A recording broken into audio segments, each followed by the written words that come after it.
చుట్టూ ఎడారి, ఎలా ఉన్నామని పలకరించేవాడు ఉన్నాడు. అసలు ఉన్నామో పోయామో అని తెలిసేందుకు కూడా రోజులు పడుతుంది. దూరపు కొండలు నునుపు అనే సామెతకు పర్ఫెక్ట్ ఎగ్జాంపుల్ గల్ఫ్ జీవితాలు. ఉపాధి కోసం ఉన్న ఊరిని వదిలి దేశంగాని దేశంలో చిత్రవధకు గురయ్యే వారి సంఖ్య వేలల్లో ఉంటుంది. మరి వారి జీవితాలు అంతేనా? ఇకనైనా వారి జీవితాల్లో మార్పు రాదా? అలా రావాలంటే వారు చేయాల్సిందేంటి? ప్రభుత్వాలు తీసుకోవాల్సిన జాగ్రత్తలేంటి? ఆడు జీవితం, తెలుగులో ది గోట్ లైఫ్. ఈ మూవీ థియేటర్లో రిలీజ్ అయింది. 150 కోట్ల వరకు కలెక్షన్లు సాధించింది. ప్రతి ఒక్కరిని కదిలించింది ఈ మూవీ. బతుకు తెరువు కోసం ఓ ఏజెంట్ సాయంతో సౌదీకి వెళ్లిన బెన్యామిన్ నజీబ్ ఎలాంటి విపత్కర పరిస్థితులను ఎదుర్కొన్నాడు, ఎలా బయటపడ్డాడు అనే విషయాలను మనసులను కదిలించేలా తెరకెక్కించింది మూవీ టీం. ఇంత మూవీ హిట్ అయింది. గల్ఫ్లో ఇలా ఇబ్బందులు పడే వారిపై జాలి పెరిగింది. ఇది రియల్ సినిమా. ఇక రియల్ విషయానికి వస్తే బతుకు తెరువు కోసం కువైట్కు వెళ్ళిన శివ పడిన కష్టం గురించి మాట్లాడుకోవాలి.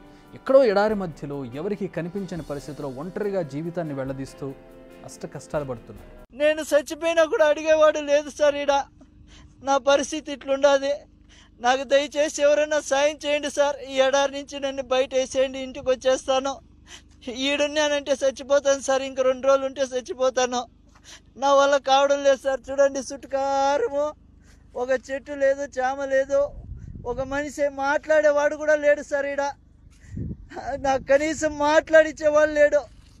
తిన్నావా, చచ్చినావా, ఏంపా, ఎట్లుండదు అని అడిగేవాడు లేదు సార్. నాకు నా బిడ్డలు గుర్తొస్తున్నారు. నేను బతకలేను సార్. దయచేసి ఎవరైనా నన్ను సాయం చేయండి. ఈ కోవిడ్ నుంచి నన్ను బయటపడేయండి సార్. ఏమని చెప్పినా కూడా ఏజెంట్ కూడా కానీ నా మాట వినడం లేదు సార్. డబ్బులు కట్టు అంటున్నారు. నా కాడ అంత డబ్బులు లేదు. ఏం చేసేది సార్? నేను కూలి చేసుకుంటేనే పని జరుగుతుంది. ఏదో ఇక్కడ నాకు చెప్పిండే పని వచ్చేసి వేరే, ఇక్కడ చేపిస్తుండే పనులు వేరే. ఎవరికి అడిగినా నాకు పట్టించుకోవడం లేదు సార్. నా వల్ల కావడం లేదు. ఎవరైనా దయచేసి నన్ను గడ్డకేయండి సార్. మీ కాళ్ళు పట్టుకుంటాను. ఈ వీడియో నెట్టింట్లో వైరల్ అయింది. అన్నమయ్య జిల్లా వాల్మీకిపురం మండలం చింతపర్తికి చెందిన వ్యక్తి శివ 4 రూపాయలు సంపాదించాలన్న ఆశతో ఓ ఏజెంట్ సాయంతో కువైట్ వెళ్ళాడు. అక్కడికి వెళ్ళాక ఎడారిలో పశువులను మేపే పనిలో పెట్టారు శివ. దీంతో తనను ఇక్కడి నుంచి కాపాడాలంటూ ఓ వీడియో చేసి టీడీపీ నేతల దృష్టికి తీసుకొచ్చారు. వెంటనే ఏపీ మంత్రి లోకేష్ స్పందించారు. ఇండియన్ ఎంబసీకి ఇన్ఫార్మ్ చేశారు. దీంతో అతన్ని కాపాడింది. వెరీ సూన్ అతన్ని ఇండియాకు తీసుకురానున్నారు. అక్కడ రీల్లో కావచ్చు, ఇక్కడ రియల్ లైఫ్లో కావచ్చు, కథ సుఖాంతమైంది కాబట్టి ఆల్ హ్యాపీస్. కానీ ఇలా బయటికి రాని కథలు ఎన్నో. ఎడారుల్లో అష్టకష్టాలు పడుతున్న వారి సంఖ్య ఎంత, వీరందరి సంగతి ఏంటి అనేది ఇప్పుడు అసలు క్వశ్చన్. ఉన్న ఊర్లో సరైన ఉపాధి దొరకదు. ఒకవేళ దొరికినా వచ్చే సంపాదన సరిపోదు. వ్యవసాయం చేసుకునేందుకు సరైన పరిస్థితులు లేక తెలుగు రాష్ట్రాల్లో చాలామంది గల్ఫ్లో పనులు చేసేందుకు వెళ్తారు. ఇక్కడ ఓ ఏజెంట్ను సంప్రదించడం, డబ్బులు సమర్పించుకోవడం, ఫ్లైట్ ఎక్కేయడం, అక్కడ ఓ అరబ్ షేక్ చేతిలో పడి జీవితాలను పాడు చేసుకోవడం, ఇదంతా ఇప్పుడు రొటీన్గా మారింది. నిజానికి విదేశాల్లో సరైన ఉద్యోగం కావాలంటే సరైన స్కిల్స్ ఉండాలి. బట్ ఎలాంటి స్కిల్స్ లేని, ఇంకా కరెక్ట్గా చెప్పాలంటే చదువు కూడా రాని వారిని ఏజెంట్స్ టార్గెట్ చేసుకుంటారు. ఎందుకంటే ఇలాంటి పనులు వాళ్ళతో మాత్రమే చేయించగలుగుతారు. చదువుకున్న వాళ్ళైతే ఏదో ఒక స్కిల్ పెట్టుకుని ఏదో ఒక ఉపాధి కల్పించాలని చెప్పి ఒక టెక్నికల్ ఉద్యోగానికి వెళ్ళే అవకాశం ఉంటుంది. కానీ ఇలా చదువు రాని వాళ్ళకి సంబంధించి లేదంటే ఇక్కడ ఏదో కాయకష్టం చేసుకునే వాళ్ళని టార్గెట్గా చేసి ఇలా ఉద్యోగాలు ఇప్పిస్తామని కువైట్లో వీసాలు ఇప్పిస్తామని నమ్మించి ఎడారి దేశాలకు పంపుతూ ఉంటారు. ఇలా వెళ్లే వాళ్ళు మహిళలు కూడా ఉంటున్నారు. వీరందరి నుంచి డబ్బులు కూడా వసూలు చేస్తున్నారు. ఎందుకు? వీళ్ళందరినీ అక్కడికి తీసుకెళ్ళినందుకు.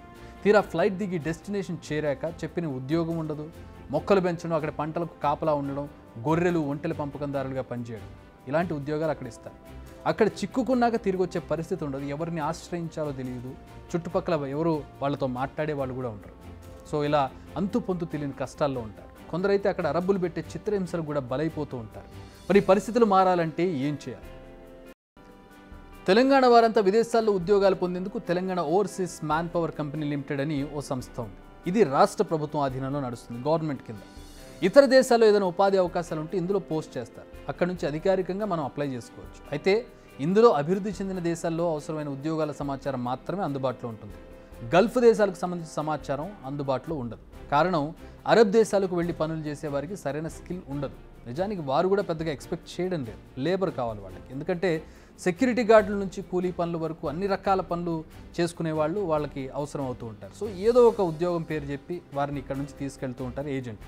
ఒక అట్రాక్ట్ చేస్తూ ఉంటారు. మీకు ఇంత ఇస్తారు, ఈ పని చేయాల్సి ఉంటుందని ఒక అరచేతిలో వైకుంఠం చూపెడుతూ ఉంటారు. దాన్ని నమ్మి వీళ్ళు మోసపోతూ ఉంటారు. కానీ అక్కడికి వెళ్ళాక పని వేరే ఉంటుంది. మళ్ళీ తిరిగి వచ్చే పరిస్థితి ఉండదు. అరబ్ షేకుల నుంచి భారీగా డబ్బు దడ్డుకుంటూ ఉంటారు ఈ మధ్యలో ఉండేటటువంటి దళారు. ఇకపై ఇలాంటి విధానాలకు చెక్ పడాలి. అప్పుడే ఇలాంటి గోసలు తప్పుతాయి. 2 తెలుగు రాష్ట్రాలు కూడా ఉపాధి కోసం ఇలా అరబ్ దేశాలకు వెళ్లే వారిపై దృష్టి సారించారు. అటు ఏపీ నుంచి వెళ్తూ ఉన్నారు, ఇటు తెలంగాణ నుంచి కూడా వెళ్తూ ఉన్నారు.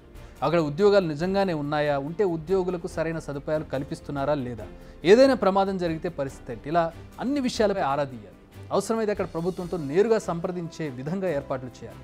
అప్పుడే ఇలాంటి ఘటనలు రిపీట్ కాకుండా ఉంటాయి. లేదంటే ఆడు జీవితం, శివ లాంటి కథలు రిపీట్ అవుతూనే ఉంటాయి. బిగ్ టీవీ అవుట్లుక్ కథనాలు నచ్చితే వెంటనే బిగ్ టీవీ ఛానల్ ను సబ్స్క్రైబ్ చేయండి.